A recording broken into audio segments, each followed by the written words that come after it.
começando mais uma edição do Hora Extra e neste programa você confere as seguintes notícias. Mudanças na Lei Pelé são abordadas durante o segundo encontro goiano de direito desportivo. Simpósio internacional discute o enfrentamento ao tráfico de pessoas. E a responsabilidade do Estado em caso de terceirização é o assunto do bloco de entrevistas.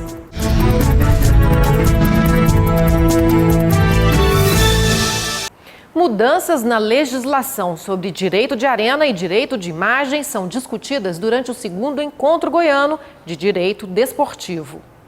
A realização de grandes eventos desportivos no Brasil, como a Copa do Mundo e a Copa das Confederações, despertou interesse pela discussão acerca do contrato de trabalho do atleta profissional. O reconhecimento do atleta como trabalhador foi um dos temas debatidos no segundo encontro goiano de direito desportivo. Outra discussão importante foi a recente alteração na Lei Pelé sobre o direito de arena e o direito de imagem, que agora não mais possuem natureza remuneratória. O consultor jurídico do Ministério do Esporte, Vladimir Camargos, fala sobre as implicações dessa mudança. E a Lei 12.395, que veio reformar a famosa Lei Pelé, a Lei 9.615, no ano de 2011, trouxe, portanto, essa novidade de expressar em um próprio dispositivo, portanto, num próprio artigo, a natureza civil desses dois direitos, tanto o direito de arena como o direito de imagem, porque são, eu repito, direitos vinculados à propriedade imaterial, à propriedade intelectual, e não necessariamente ao trabalho do atleta. Mas, mais uma vez, com uma ressalva, quando esse tipo de direito, notadamente o direito de imagem, é utilizado para burlar a legislação trabalhista, especialmente para substituir impropriamente o contrato de trabalho, ele deve ser considerado nulo, né? E a Justiça do Trabalho assim tem atuado. O direito de arena é a parcela que fazem jus os atletas profissionais. Ele remonta aos espetáculos protagonizados pelos gladiadores na Roma Antiga, em arenas, construções de arquitetura bastante parecidas com os estádios modernos. Está na essência desse direito que esses atletas podem ter a imagem divulgada sem autorização durante os jogos de que participam, já que o contato com o público é da natureza da profissão. Mas eles devem receber por isso. Pela nova legislação, o percentual que o clube deve repassar ao atleta é de 5% e não 20% como era anteriormente. Hoje vieram muitas novidades na lei, na reformulação da Lei Pelé. Pelo currículo e pela grade científica do evento aqui de Goiânia, vocês poderão perceber que nós estamos aprofundando a cada dia que passa mais essas novidades que vieram, porque existia toda uma jurisprudência no Tribunal Superior do Trabalho. Para dizer, com relação ao Tribunal Superior do Trabalho, toda essa jurisprudência caiu por terra com a reformulação da Lei Pelé. Por exemplo, o direito de arena, nós atribuímos a esse direito natureza salarial, ele passou a ter natureza indenizatória, né, o direito de imagem, a concentração, os requisitos para concentração. Esses eventos servem e têm como interesse e objetivo principal de esclarecer essas coisas que vieram nessa reformulação. Cerca de 75 mil brasileiros foram levados para o exterior nos últimos anos por traficantes para fins de exploração sexual. As histórias são dramáticas e revelam o destino de jovens que sofrem maus tratos, abandono, violência e acabam doentes. O assunto foi discutido durante o simpósio internacional promovido pelo CNJ em Goiânia. O evento foi organizado pelo Conselho Nacional de Justiça, CNJ, em parceria com o Tribunal de Justiça do Estado de Goiás, com apoio do Tribunal Regional do Trabalho da 18ª Região, do Ministério Público Estadual e do Governo do Estado. Palestrantes de embaixadas de 6 países, Estados Unidos, Espanha, Itália, Portugal, França, Suíça e do Comitê Latino-Americano de Enfrentamento do Tráfico de Pessoas, discutiram as linhas de atuação para combater o tráfico de pessoas no país e no mundo. O representante do CNJ no evento, conselheiro Ney Freitas, comentou que o tráfico de pessoas é intenso em todo o mundo e defende medidas efetivas como a adoção de uma legislação mais rigorosa e ações que possibilitem a reinserção da vítima na sociedade. Este é um encontro para uma reflexão sobre este tema, para um enfrentamento efetivo do tráfico de pessoas. Nós, nesse encontro, pretendemos discutir amplamente com vários setores da sociedade a respeito do tráfico de pessoas e iniciar, de certa forma, uma espécie de combate eficaz ao tráfico de pessoas. Aqui é um espaço de reflexão, mas não pode ficar apenas nisso. É preciso, a partir daí, estabelecer uma prática no sentido de combater esse que é um crime dos mais perversos que existe. O presidente do TRT de Goiás, Mário Bottazo, comentou que o tráfico de pessoas tem uma relação direta com o universo trabalhista. O que nós estamos discutindo aqui é a dignidade da pessoa humana, mais do que a dignidade do trabalhador, porque o tráfico de pessoas vai muito além do trabalho escravo. Então nós temos essa proximidade, essa contiguidade, que é a dignidade da pessoa humana, e essa interseção, né, na nossa área, da área trabalhista, com a área com essa questão do combate ao tráfico, que é exatamente neste ponto da exploração do trabalho em condições análogas de escravo. O tráfico de pessoas é a terceira atividade criminosa mais lucrativa, ficando atrás apenas do tráfico de drogas e de armas. Anualmente, cerca de 2.500.000 pessoas são submetidas à situação de tráfico para os mais diversos propósitos: exploração sexual, trabalho escravo e doação de órgãos. O problema do tráfico não é só de pessoas do Brasil para outros países, mas também ocorre internamente entre os estados, ou mesmo de pessoas de outros países trazidas para o Brasil. De acordo com o juiz Rinaldo Barros, idealizador do simpósio, Goiás é um dos que mais sofrem com o problema, sendo que quase metade dos brasileiros traficados para outros países são goianos. Ele comenta as dificuldades de se combater esse crime. O que tem sido feito é uma coordenação entre as forças de repressão, Poder Judiciário, Ministério Público, as polícias, o Ministério da Justiça, o CNJ, que está coordenando todo esse trabalho, para que sejam desenvolvidas ações coordenadas de enfrentamento. E também uma mudança legislativa que é muito urgente para tornar esse crime apenado de uma maneira mais efetiva, mais grave, né? Para que nós tenhamos condições de ter instrumentos legais também para punir adequadamente esses crimes. E no próximo bloco, o juiz do trabalho, Fabiano Coelho, fala sobre a responsabilidade do ente público em caso de terceirização. Veja a seguir.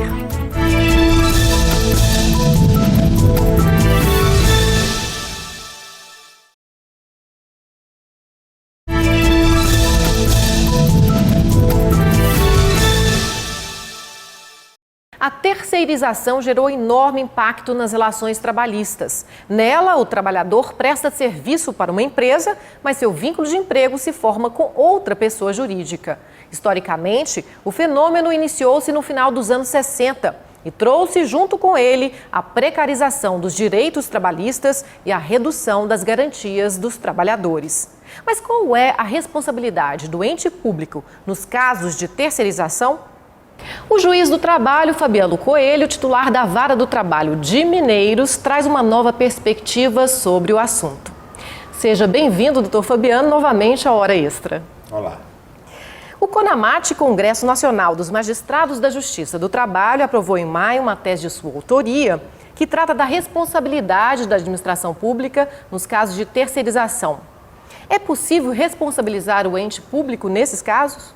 Com certeza. Tem passado desapercebido pela nossa jurisprudência que o Brasil ratificou uma convenção da OIT, a Convenção 94, que trata sobre as cláusulas de um contrato envolvendo a administração pública. Em síntese, é uma convenção que trata da terceirização no setor público, não só na prestação de serviço, mas em obras, em qualquer tipo de contrato que envolva entes públicos. Essa convenção, ela tem dispositivos que garantem o recebimento do crédito por parte do terceirizado. É um direito do terceirizado que o contrato garanta o seu crédito trabalhista. E nessa linha, inclusive, a convenção impõe que o ente público contratante ele está obrigado a promover retenção de fatura ou qualquer outra medida que se faça necessária para garantir o recebimento do crédito por parte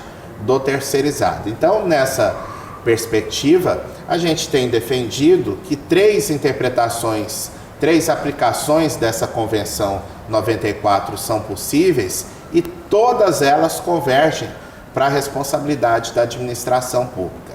Primeiro, podemos sustentar a tese que eu defendo, no sentido de que, se a Convenção garante o crédito do terceirizado, está aqui impondo a responsabilidade objetiva da administração pública. Independentemente do ente público ter fiscalizado a execução do contrato, ter buscado meios de solucionar o problema, se o terceirizado não recebeu os seus créditos, é porque a administração pública não fez o que deveria. Objetivamente, ela está obrigada, então, a responder pelos créditos. Num segundo plano, podemos defender também que, se não for pela responsabilidade objetiva, a responsabilidade subjetiva se impõe. Se a convenção manda o ente público adotar qualquer medida para o recebimento do crédito, se o terceirizado não recebeu o seu crédito, é porque essas medidas suficientes não foram adotadas, e isso provoca a conclusão da responsabilidade subjetiva.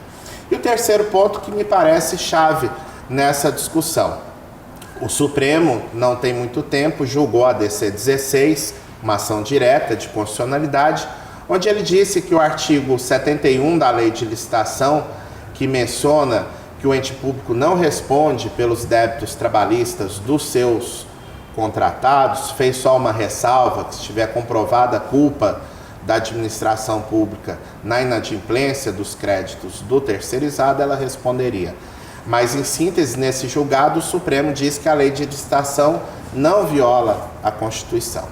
Nós estamos trazendo o argumento de que o Supremo Tribunal Federal não enfrentou o confronto da Lei de Licitação com a Convenção 94 da OIT. Então, essa terceira perspectiva, terceira aplicação, que seria a mais importante, seria dizer que, embora seja constitucional o dispositivo da Lei de Licitação, ele não passa por aquilo que a gente chama do controle de convencionalidade.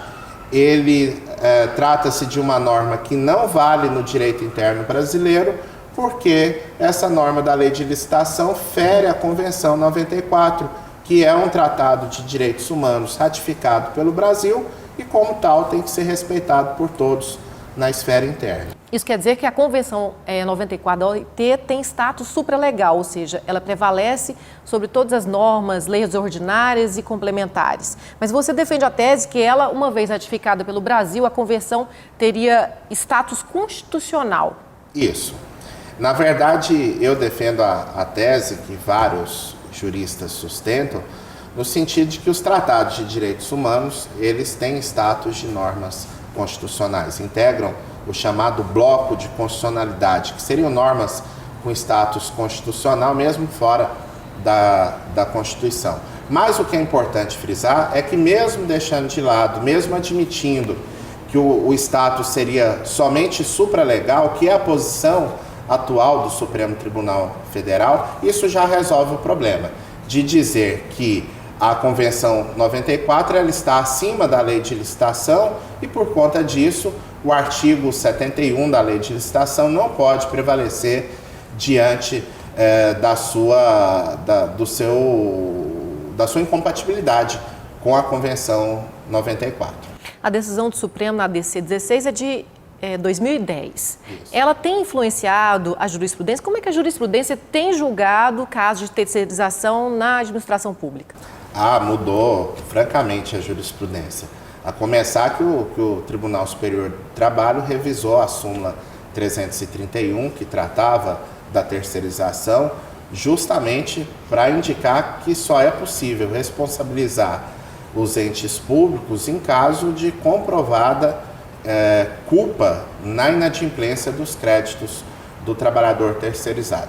É claro que a jurisprudência trabalhista ainda tem amenizado a situação com inversão do ônus da prova, fixando que o ente público é que tem que comprovar que ele adotou as medidas pertinentes, mas de todo modo não se trata mais de uma situação idêntica com a terceirização no setor privado.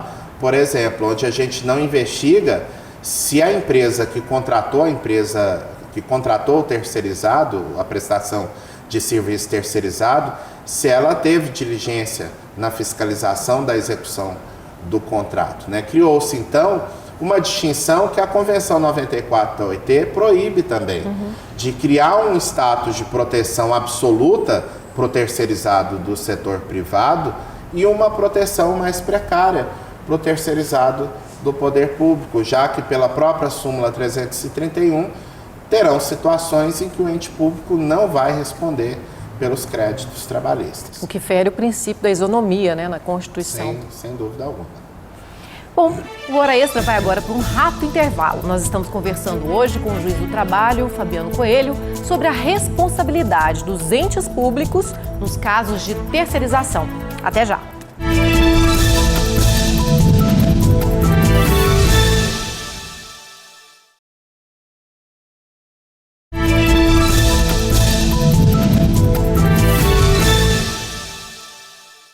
O Hora Extra está de volta, hoje conversando com o juiz do trabalho, Fabiano Coelho, sobre a responsabilidade dos entes públicos nos casos de terceirização. Doutor Fabiano, no seu estudo, o senhor mencionou que a terceirização gera precarização nas relações de trabalho. No serviço público, esse quadro ainda é mais grave? Eu não diria que é mais grave, mas diante da atual jurisprudência e da lei de licitação, acaba que a situação do terceirizado no setor público, ela é um pouco mais precária. Foi muito interessante, o Tribunal Superior do Trabalho fez recentemente audiência pública sobre a terceirização. Existem dados concretos que são alarmantes, como por exemplo, existem estatísticas demonstrando que a ocorrência de acidentes de trabalho, por exemplo, com terceirizados é muito maior do que ocorre com aquelas contratações diretas. E isso a gente poderia citar também para o dano moral, para o assédio moral, para excesso de carga de trabalho, de horas extras, além do limite tolerado e por lei, muitas vezes não pago, né? E a gente tem percebido que com o julgamento da DC 16 pelo Supremo, acabou-se que tem surgido mais problemas nos órgãos públicos naquelas situações, infelizmente, comuns da empresa de prestação de serviço que ganha um procedimento licitatório e quando vai chegando ao fim e não consegue a renovação do contrato, ela deixa de pagar os seus empregados, começa a atrasar salários, não paga verbas rescisórias e esse trabalhador depois ele vai ter uma dificuldade bem maior de receber seu crédito do que aquele outro terceirizado na iniciativa privada. Na opinião do senhor, a terceirização deveria ser extinta como forma de contratação de mão de obra?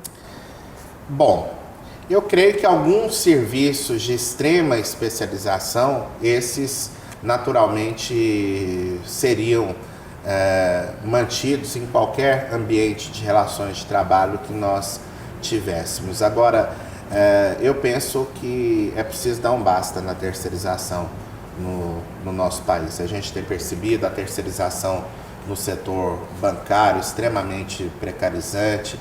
Nós percebemos há pouco tempo atrás que a jurisprudência está coibindo de forma firme, mas começou um movimento de terceirização no ambiente rural, em serviços braçais, trabalhadores com pouco conhecimento, inclusive, dos seus direitos.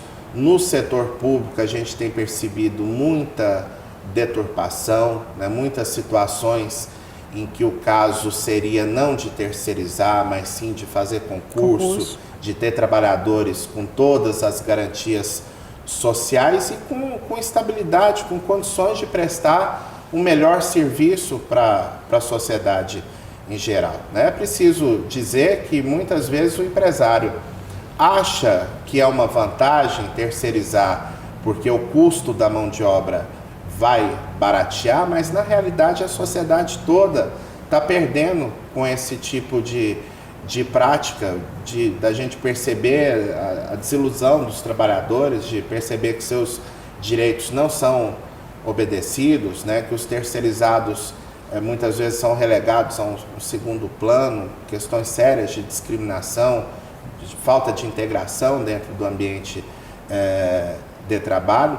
E em muitas situações a própria sociedade paga a conta, né? Por exemplo, o ente público que terceiriza mal, o empresário que ganhou o contrato vai lucrar horrores com aquele contrato e depois vai deixar a conta para o ente público, ou seja, para a sociedade como um todo pagar, né? A precarização no serviço terceirizado leva aos acidentes de trabalho, que depois é o caixa da Previdência, a sociedade como um todo que vai ter que pagar essa conta. Então, eu acho que essa discussão da terceirização devia ser aprofundada no Brasil para a gente deixar para aquelas situações mínimas, que não tenha jeito mesmo, que tenha justificativa plausível de terceirizar um serviço especializado. Não usar isso como uma estratégia de lesão a direito trabalhista ou mesmo de simplesmente precarizar, baratear o custo da mão de obra. A terceirização também, por outro lado, diminui o poder de barganha do trabalhador, do fato dele se sindicalizar, da representatividade, né? Não existe isso no pessoal terceirizado. É um dos problemas, porque, inclusive, a gente tem que avançar também a questão da liberdade sindical, acabar com a unicidade no Brasil, porque hoje tem discussões sérias, por exemplo, de validade no setor bancário, por exemplo, um terceirizado do banco poder se associar ao sindicato dos bancários. Muitos entendem que isso não é possível, porque o enquadramento sindical do Brasil se dá pela atividade preponderante dos empregadores, quando, na realidade, se o movimento de terceirização é um movimento que há muitos anos está presente no nosso mercado de trabalho, nada mais natural que nós pudéssemos garantir a esses terceirizados que eles se filiassem a sindicatos que efetivamente tivessem condição de pressionar não só o empregador, mas o tomador de serviço também, e garantir os direitos trabalhistas desses indivíduos. Claro. E tramita no Congresso Nacional um projeto de lei que prevê a regulamentação da terceirização. A aprovação desse projeto, você tem conhecimento sobre ele, não representaria um retrocesso nos avanços já obtidos pelos trabalhadores, de uma forma geral? Essa discussão é complicada. Na verdade, tem um projeto principal que tramita com maior fluidez dentro do Congresso Nacional, mas o Congresso vai ter que ter muita responsabilidade, como se espera dos parlamentares, na definição dessa questão, porque existem dois modelos de terceirização e isso no mundo inteiro se dá assim. Alguns modelos que esse projeto flerta com isso, de dificultar a criação de uma empresa que vai ter como atividade prestar serviços a outras empresas, como exigência de um capital social, algo nesse sentido. Só que o problema é que países que adotam esse tipo de modelo, normalmente no final negam a responsabilidade dos tomadores de serviço, né? Então me parece que o Congresso Nacional deve ter muito cuidado, primeiro, para não editar uma norma que precarize ainda mais a terceirização, que admita, por exemplo, usar a terceirização em caso de greve, né, que isso prejudicaria o próprio exercício do direito de greve, e fundamentalmente nenhum projeto que saia do Congresso Nacional pode prever que o tomador de serviço não vai responder pelo crédito trabalhista, porque aí a gente volta para o começo da nossa conversa. Obrigada pela entrevista, doutor Fabiano. Obrigado e até lá. O Hora Extra fica por aqui. Hoje conversamos com o juiz do trabalho, Fabiano Coelho, sobre a responsabilidade da administração pública nos casos de terceirização. Muito obrigada por sua atenção e até a próxima semana. Não deixe de acompanhar as últimas notícias do TRT de Goiás pelo Twitter e pelo Facebook. Até lá!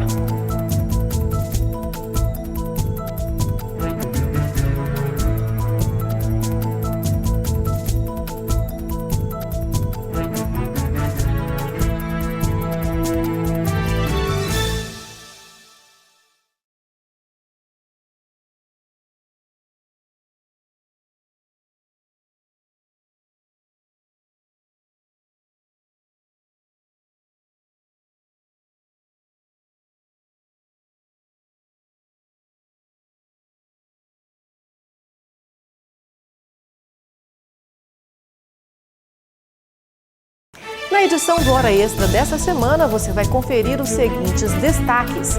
Mudanças na legislação sobre direito de arena e direito de imagem são abordadas durante o 2º Simpósio Goiano de Direito Desportivo.